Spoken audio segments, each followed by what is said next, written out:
हाँ, एक समकोण त्रिभुज में कर्ण का वध से दो भुजा के वर्गों के योग के बराबर होता है। यानी कर्ण सबसे बड़ी भुजा है तो आप उसे बड़ी भुजा ही बोल देगा, या कर्ण बोल सकते हैं। बड़ी भुजा, समकोण त्रिभुज में बड़ी भुजा को कर्ण बोलते हैं और कर्ण को ही बड़ी भुजा बोलते हैं। इसलिए समकोण त्रिभुज में बड़ी भुजा का वध से दो भुजा के वर्गों के योग के बराबर होता है। ये पाइथागोरस साहब ने बताए थे और इसे हम आज साबित करके दिखाते हैं। तो एक हम त्रिभुज लेंगे जो समकोण है, एक त्रिभुज लिए जो समकोण है, इसका नामकरण कर दीजिए। ए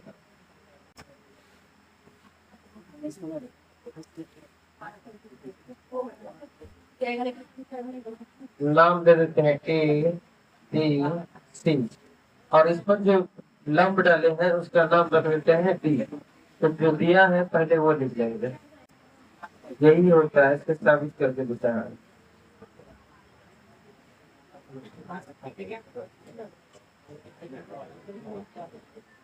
ठीक है, अब हम थोड़ा सा रचना कर देते हैं। रचना क्या करते हैं कि शीर्ष बी से ऐसी भुजा पर एक लंब डालते हैं।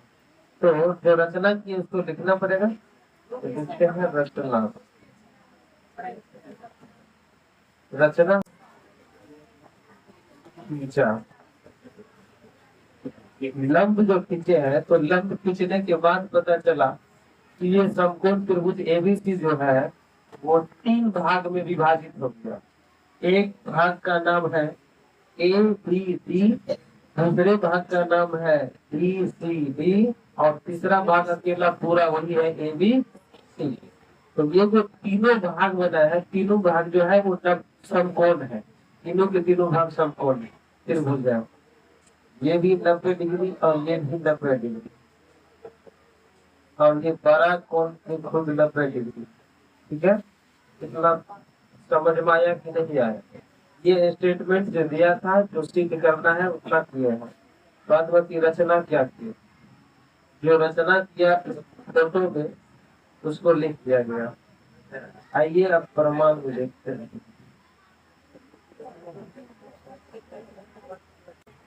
इन दोनों त्रिभुज में angle A equal to angle A है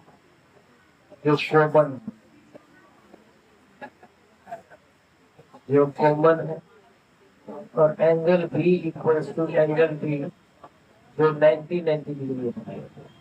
इसलिए ए समरूपता से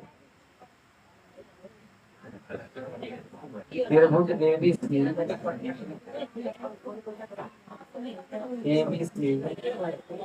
समरूप है त्रिभुज एबीसी के।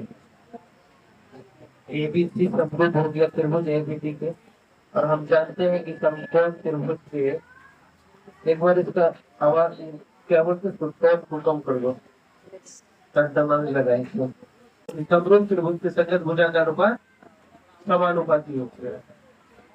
तो दोनों त्रिभुज को हम बताए कैसे लेना है, कुछ नहीं, त्रिभुज को ऐसे पलटा देना है।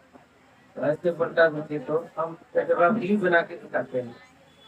पहले तो एबीसी त्रिभुज है,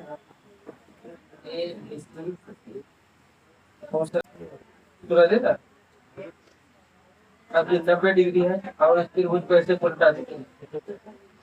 ये त्रिभुज हो गया डी, यहाँ चला या बी और यहाँ चल गया ए। ठीक है, इस त्रिभुज को कुछ नहीं, ऐसे था ना, तो ऐसे पलटा दे, तो बी चल गया इस साइड, बी चला या इधर, अपने ऊपर में भी। तो ए बी बटा ए डी और ए सी बटा ए बी, हाँ सही है। तो यहाँ लिख दीजिए समरूप त्रिभुज के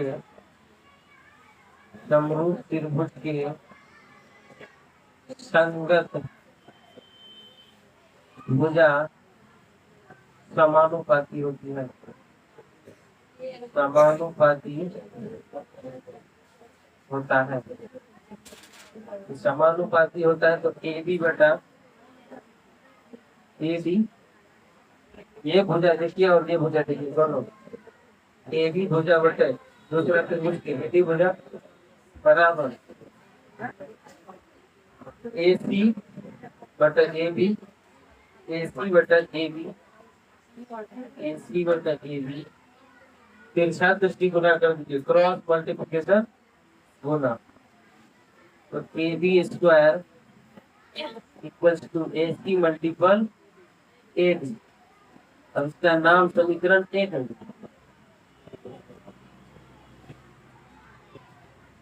अब इसको इरेज कर दे।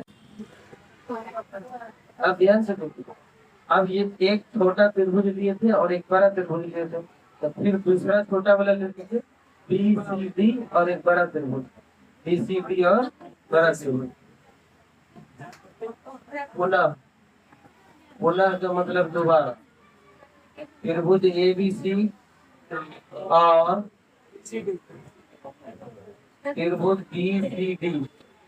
अब बी सी डी तो दोनों त्रिभुज में लिखना है। दोनों त्रिभुज में क्या क्या समांतर है? सी कौन सी, मतलब सी जो है दोनों में है तो सी कॉमन है, डी और बी आपस में 90 डिग्री का, तो इसमें angle C equals to angle C common है, कॉमन है। और angle B equals to angle D, दोनों 90 डिग्री है। इसमें भी लग रहा है ए समरूपता से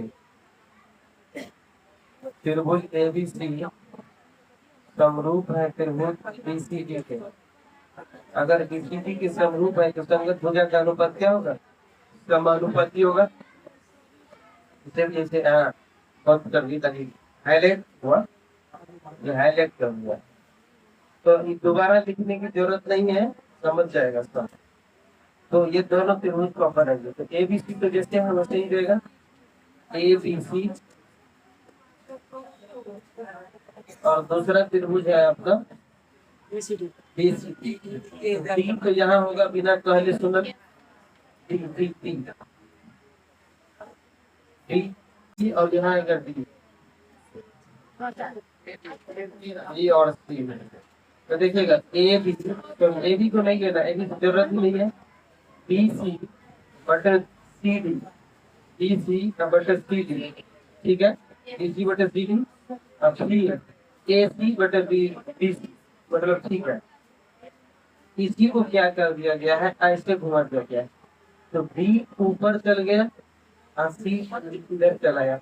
मतलब इसको ऐसे अगर कहा जाए तो एक बार ऐसे पलटा दीजिए, ऐसे, और ऐसे पलटाने के बाद इसको ऐसे घुमा देना है, 2 बार घुमा दीजिएगा तो बी ऊपर चल जाएगा। ठीक है, वो आप इसके अकॉर्डिंग मतलब आप अपने हिसाब से सोच के इसमें सेटिंग कर दीजिएगा।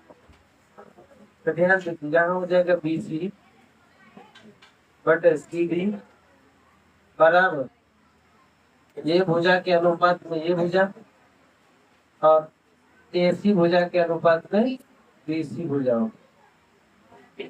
तो अब दूसरा क्या हो गया, ए सी बटे बी सी, क्योंकि यहाँ भी देखिए ये बी सी ही है, तिरछा तिरछी गुना कर दीजिएगा तो B C square A C multiple C D, और इसका नाम कुछ रख दें, ये समीकरण 2 हो गया।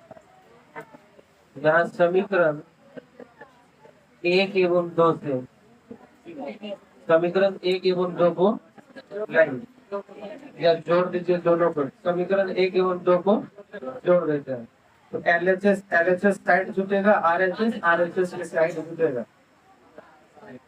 तो यहाँ हो जाएगा A B square plus B C square बराबर, क्या देखिए ए बी को बी सी स्क्वायर के साथ जोड़ दिए, A C multiple A D side दिखेगा, A C multiple A D, A C multiple A D plus जहाँ देखिए प्लस साइन दिए और ये लिख देना A C multiple C D, A C multiple C D, A C multiple C D. देखिए सी इसमें भी है, सी उसमें, ए सी दोनों में है, ए सी कॉमन ले लेते हैं तो A B square plus B C square, A C अगर हम कॉमन लेते हैं तो A D plus C D. अब देखिए फिगर में सेट हो रहा है A D plus C D, A D plus C D, A D plus C D क्या हो जाएगा, तो A B square plus BC square equals to AC multiple AC multiple AC। अब इसको इरेज कर दें। आप इसे रफ पर लिख सकते हैं।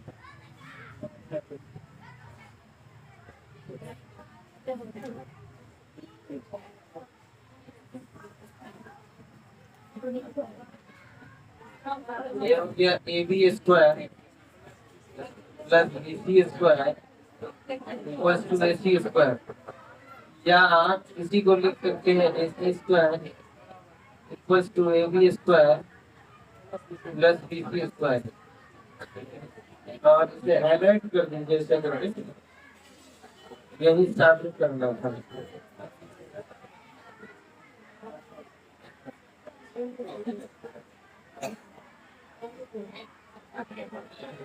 ठीक है।